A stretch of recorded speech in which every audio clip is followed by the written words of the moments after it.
Boa noite, amigos da rede de comunicação.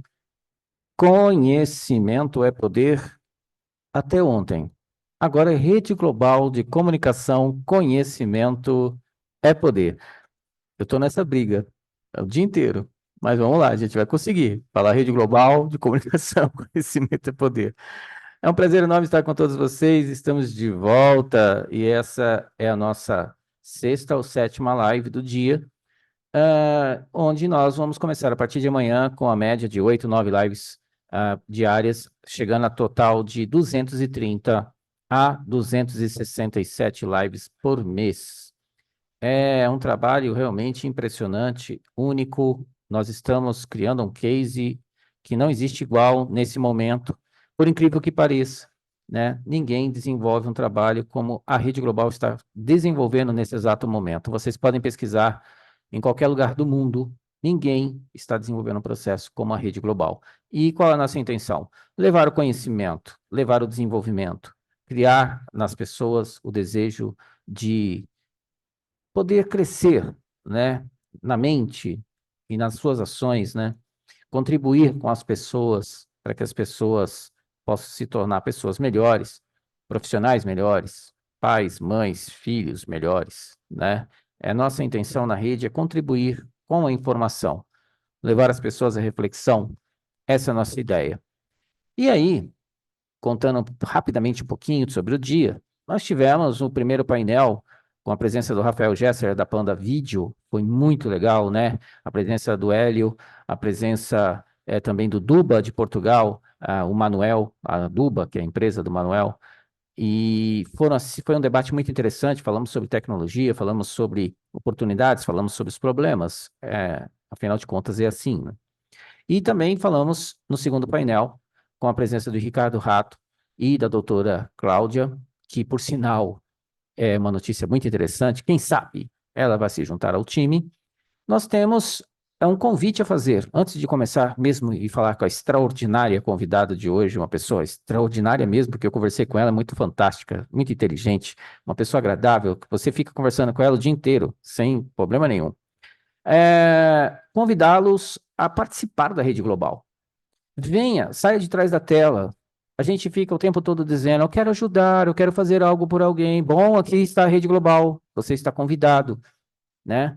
Venha de qualquer lugar do mundo, não interessa onde você esteja, nós estamos te convidando. Venha fazer parte da Rede Global. Rede Global que inicia o projeto com 20 correspondentes, e temos a intenção em 3 meses de ser 75 correspondentes, e temos a pretensão ambiciosa de ser 100 correspondentes até o meio do ano.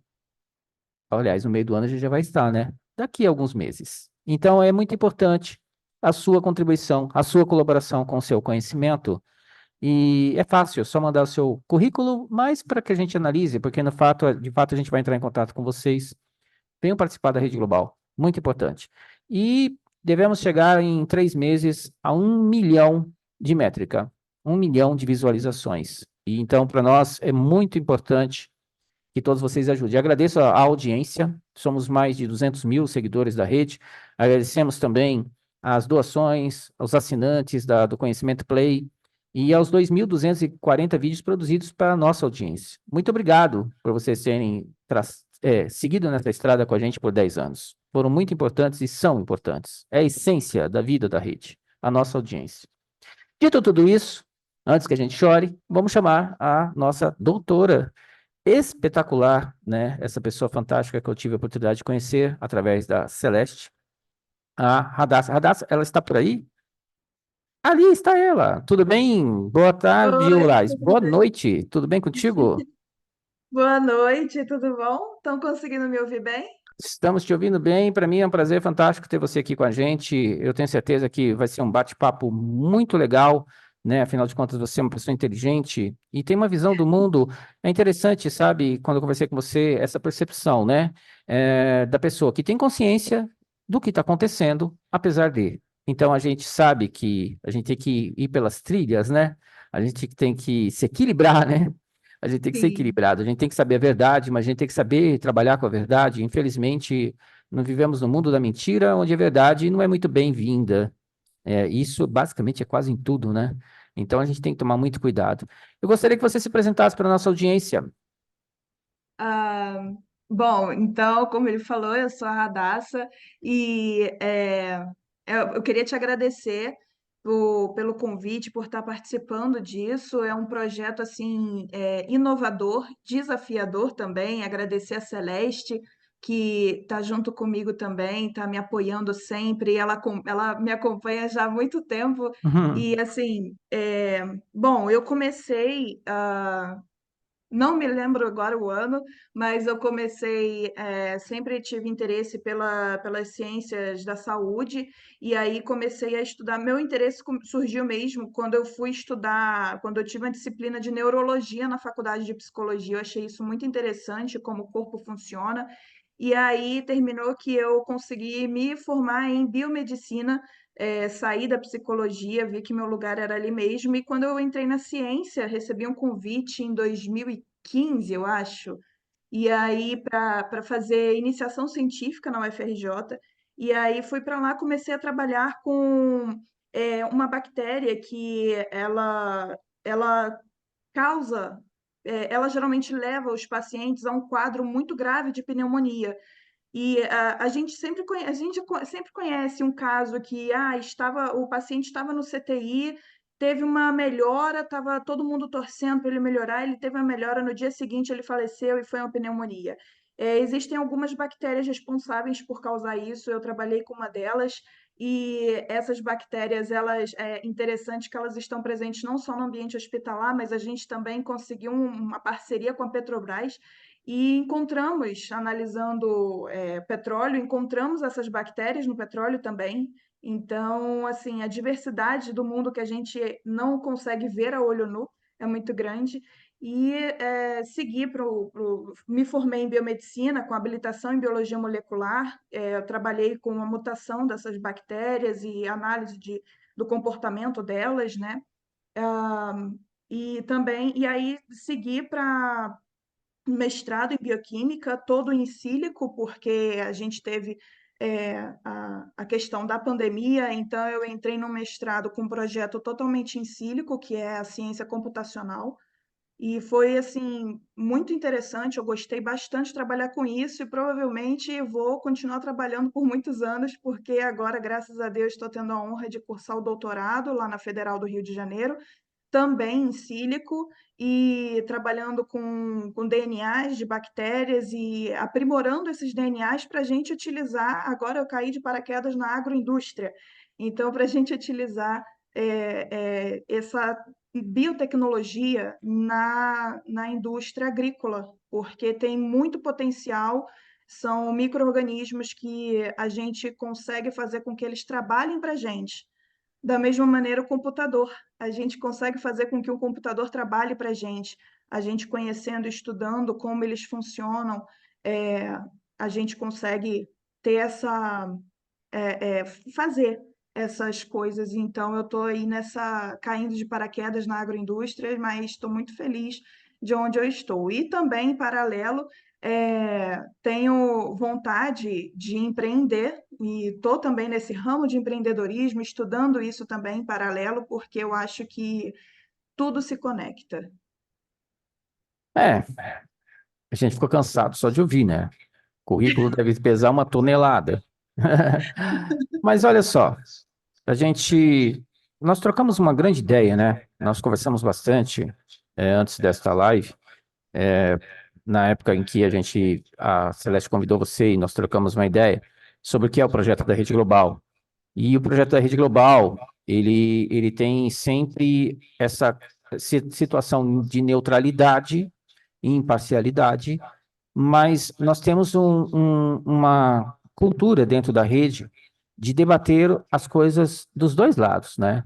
Os problemas e as soluções. Existe muito. O desconhecimento gera um medo. É natural que seja assim. Nós estamos numa época onde todo mundo vira autoridade e fala o que quer, e muitas Sim, vezes fala o que não sabe, não é verdade?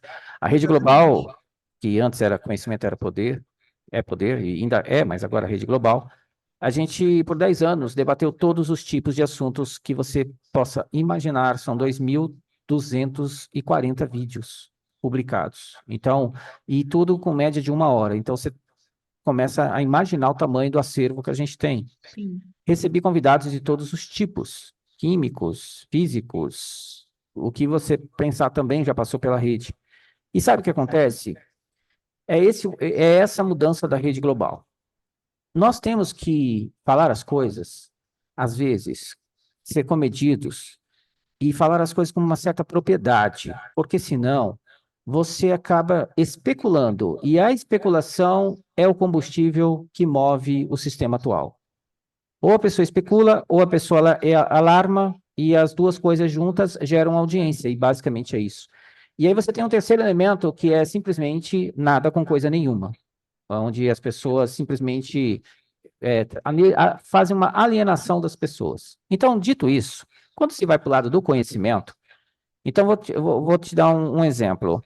Nós estamos num processo onde a grande indústria está tomando conta de tudo, em todos os segmentos.